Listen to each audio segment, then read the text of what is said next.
Doncaster Knights, and today we're going to be talking everything you wanted to know about the pre-engage but were too afraid to ask with Doncaster prop Lewis Thiede. Lewis, thank you for joining us. Thanks for having me. So the pre-engage, now this is something that we don't hear talked about. Yeah. I'll be honest, I've never played in the front though. I'm not so sure it's a big deal, but every prop I talk to say this is actually more important than the pushing part. Yeah, so the scrum sort of, well, it's a combination of those calls, and each step has an action which can lead to a domino effect to the next action. So the crouch phase, if you get that bit wrong and you're, for example, probably too far on your heels, say, or something like that, it's then a lot harder for you to transfer that weight forward from that activity. From the bind phase, same thing. If you're late to get that bind, or you're a little bit too much on your heels, you then get sunk. Their packers then put their pressure on you. You're then fighting a losing battle. Then, as you stack those dominoes, as you can start to knock them over, that's what then leads to that dominant shot that you see. If both sides get it good, then that's normally where you see like a neutral shot, or like a really good shot, but just like a massive pressure in between them. It's normally both sides have got it right, or maybe they've not got it right as they wanted it. One side's not got as right as wanted it, because obviously you're trying to sink the opposition on that shot and stuff like that.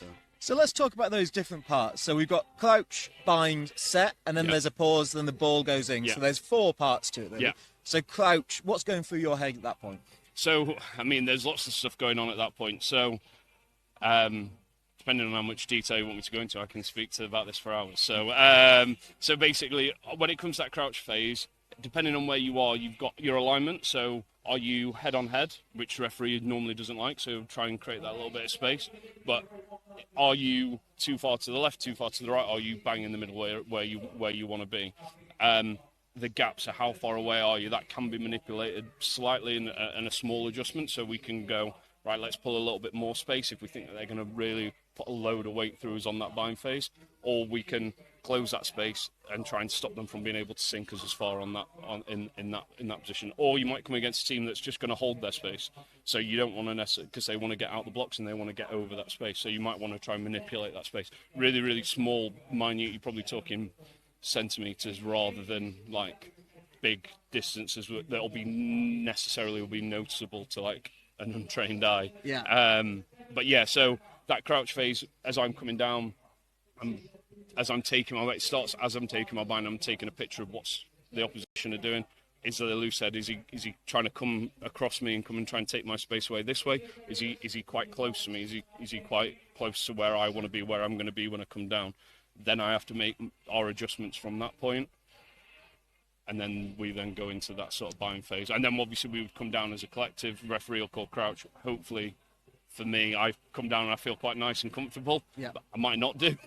And then we get into the bind phase, which is where I get another opportunity to try and get, if I've not got it right, I've got an opportunity to fix what I got wrong. Yeah, so let's talk about the bind, because we hear a lot about winning the bind. What does it mean to win the bind?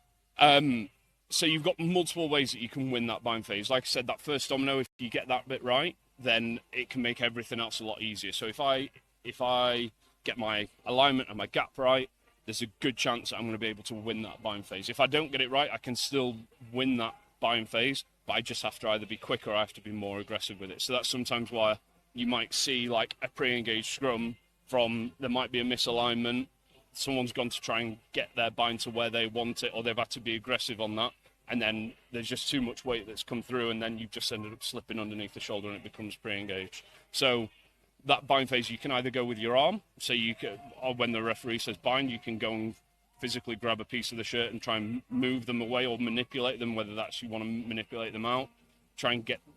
Me as a tight, I want to try and create as much space as possible, so I want to manipulate them out.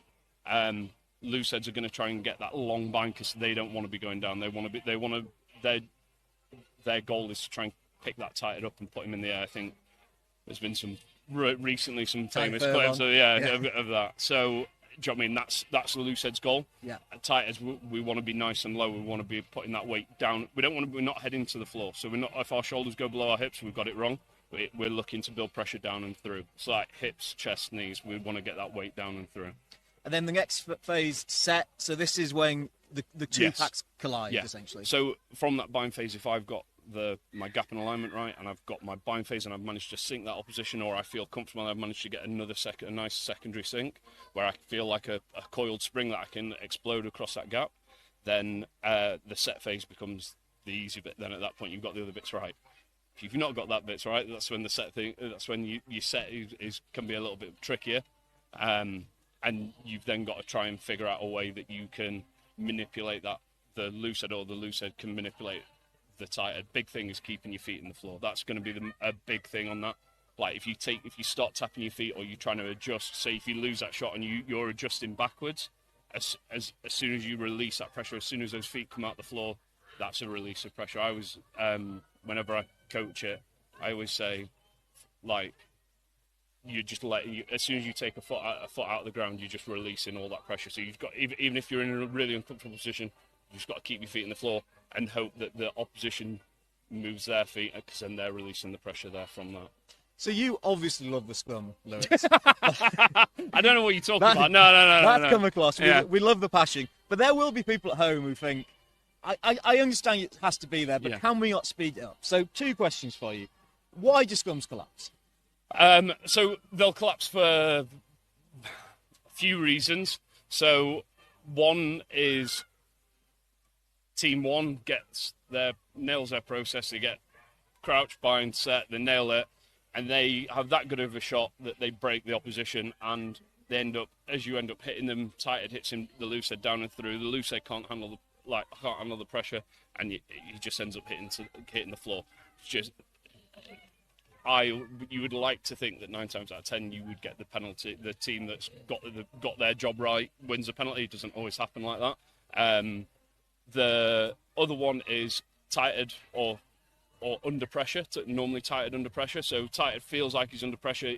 He can't go in because the hook is on him. He can't go out because the loose head's on him. He doesn't want to go backwards, so the only option he's got is to the floor. Yeah. Normally it's quite an obvious one, but sometimes you can get some tights that are quite good at it, that it'll be minuscule. You see that they've lost the shot slightly, but they managed to, while that loose is still not managed to gather his knees and hips underneath him to be stable, he just puts him down before they get the momentum to go forward. That's where it's a bit tricky to see, and that's where sometimes you can go, how come he's not, why is he giving a penalty against us or whatever? Like, it's just sometimes, even when I'm watching, I'm going, I think that's tighter, but it could have been just a loose head, could have lost his feet there. So the last one is just a sheer amount of pressure. You've got two sides. I wouldn't even, maths isn't my strong point, scrums is, but do you know what I mean? The amount of pressure is like astronomical. So you've got so much pressure going through you there that pressure. So it's the same thing as when scrums go up. So that pressure building, that pressure has nowhere to go. It's either going to come up or it's going to come down. Yeah. So that's all it might be. It might be that it looks like a really, really solid scrum, loads and loads of pressure building both sides, and it might be the hooker might strike for the ball because that's a foot in the air. So like I was saying about a release of pressure, that hooker lifts his foot up off of the floor, and then that's a release of pressure, and then from that, the scrum collapses just because there's nowhere for that pressure to go. That's probably the best way I can explain it. Last one on this thing. Is there any way we can speed up the scrum safely? I think it's one of those where I think as the game advances and players get fitter and all those sorts of things, I think you could introduce a time to get to that scrum. Because I think quite often there's you can take you. Do you know what I mean? It's the scrum can't start without you there. Yeah. Do you know what I mean? But getting the people to the scrum in a quicker fashion. So there's a knock on. It's called a knock on. How long do we have to get to that scrum? I think the process behind it, like you might think, why is the referee taking so long when he's going crouch, bind, set, and you go, why is that taking so long? Normally, the referees are waiting for everyone to get their feet back. So on that bind phase, they'll move. The people start to split stance, but they'll move their outside foot back. That might not happen till quite late, until they're fully comfortable and feeling fully stable, and then they'll move that foot back. If that's the case, the referee's not going to call set while there's a foot up, because then you're probably going to get a collapsed scrum because they're only scrummaging off of one leg. Yeah. So that bit I think probably has to stay the same sort of speed, but the stuff before it, getting there to it, I think would potentially speed that up. Well, Lewis, thank you so much for sharing just a tiny amount of everything you know about the Scrum. And that is everything you wanted to know about the pre-engage, but were too afraid to ask.